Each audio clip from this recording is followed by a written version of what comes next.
शिल्पा ने अपनी डायरी पढ़ना चालू करी। शिल्पा बहुत ही ज़्यादा एक्साइटेड थी इस डायरी को पढ़ने के लिए।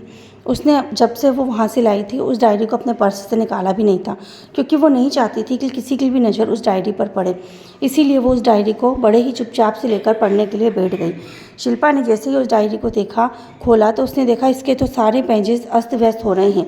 कुछ पेजेस तो इस तरह से गल गए हैं, इस तरह से फट गए हैं कि उनका एक एक अक्षर पढ़ पाना मुश्किल हो रहा है। और उसमें जो राइटिंग लिखी हुई थी वो भी बहुत धुंधली हो चुकी थी। अक्षर भी शिल्पा को समझ नहीं आ रहे थे।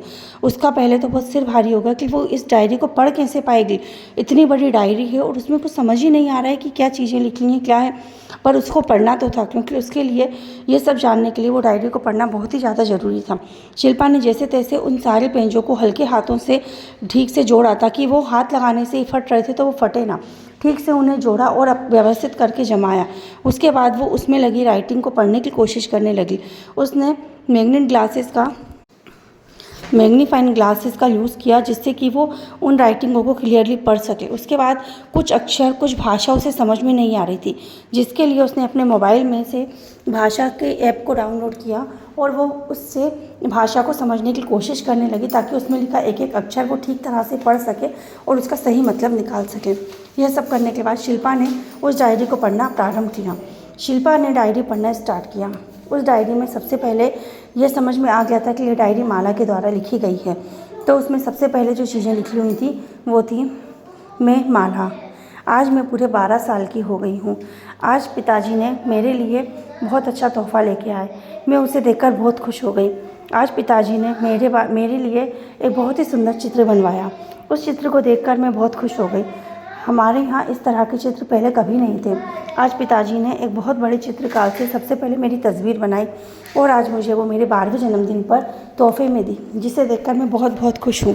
और इस तस्वीर को मैंने अपने कमरे में भी लगा लिया है। मैं आज पूरे 12 साल की हो गई हूँ और इसी खुशी में पिताजी ने आज पूरे गाँव के लोगों को घर में खाने के लिए बुलवाया। मुझे मेरे पिताजी बहुत प्यार करते हैं और मैं भी उनसे बहुत प्यार करती हूँ। इस तरह से शिल्पा डायरी के पन्नों को आगे पलटने लगी, जिसमें माला के द्वारा छोटी छोटी कहानियाँ लिखी हुई थी, छोटे छोटे जीवन के पन्ने लिखे हुए थे।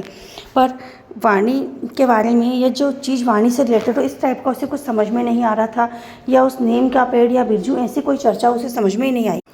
शिल्पा पन्नों को पलट के थोड़ा थोड़ा पढ़ने की कोशिश कर रही थी कि जो काम की चीज़ें वो पढ़ सके, ताकि बच्चों के आने के पहले वो उन चीज़ों को पढ़ सके। इस तरह से शिल्पा पढ़ने लगी। पढ़ते पढ़ते शिल्पा को अचानक एक बिरजू नाम दिखाई दिया। शिल्पा उस पन्ने पर रुक गई। उसमें लिखा हुआ था, आज मैं अपनी सहेलियों के साथ रामपुर घूमने गई। हमारे यहाँ लड़कियों को घूमने की इजाज़त नहीं है। ये घर ही हमारे लिए सब कुछ है। पिताजी ने बहुत बड़ा महल बनाया है, जिस महल में हम अकेले ही रहते हैं। हमारे यहाँ ज़्यादा कोई लोग भी नहीं है, तो मैं इस महल में अकेली रहती हूँ। आज मेरा जन्मदिन था, तो आज मैंने मेरे पापा से तोहफे में यही मांगा कि मैं अपने जन्मदिन पर अपने सहेलियों के साथ थोड़ा सा रामपुर घूमने जा सकूँ। पिताजी ने पहले तो मना कर दिया, पर आज उन्होंने मुझे कहा कि मैं जा सकती हूँ। मैं ये सुनकर बहुत खुश हुई। आज मैं अपनी सहेलियों के साथ रामपुर घूमने जाऊँगी। और आज मैं अपनी सहेलियों के साथ रामपुर घूमने गई तो वहाँ मेरी मुलाकात बिरजू नाम के एक लड़के से हुई। असल में आज मैं अपनी सहेलियों के साथ घूमते घूमते एक खेत में जा पहुँची। उस खेत में बहुत बड़ा कुआं था। उस कुएं को देखकर हम लोग बहुत खुश हुए। इतना अच्छा कुआं लग रहा था कि हम लोगों को ऐसा लगा कि हम क्यों ना उस कुएं से पानी निकाल कर खेलें। हम लोगों ने सब ने पानी निकाला। जब मेरी सहेलियों ने पानी निकाला तो उन्होंने बहुत आसानी से उस कुएं से पानी निकाल लिया, पर मुझे तो ये पता ही नहीं था कि कुएं से पानी कैसे निकालते हैं। जब मैंने कुएं से पानी निकाला तो मेरा पैर फिसल गया, और फिसलन वहाँ ज़्यादा होने के कारण मैं वहीं पर गिर गई और मेरे कपड़ों पर कीचड़ लग गई। और उस कीचड़ को धोने के लिए मेरी सब सहेलियों ने मिलकर मेरे ऊपर बाल्टी से पानी डाला। उसके बाद हम लोगों में पानी को लेकर बहुत मस्ती चलने लगी और हम लोग बहुत मजाक में एक दूसरे के ऊपर पानी डालने लगे। तभी अचानक से पीछे से एक आवाज़ सुनाई दी, क्या कर रहे हो तुम लोग? यह आवाज़ सुनकर हम लोग चौंक गए। अब आगे की कहानी जानने के लिए सुनते रहिए हमारे कहानी का आगे का भाग, नीम का पेड़। Thank you.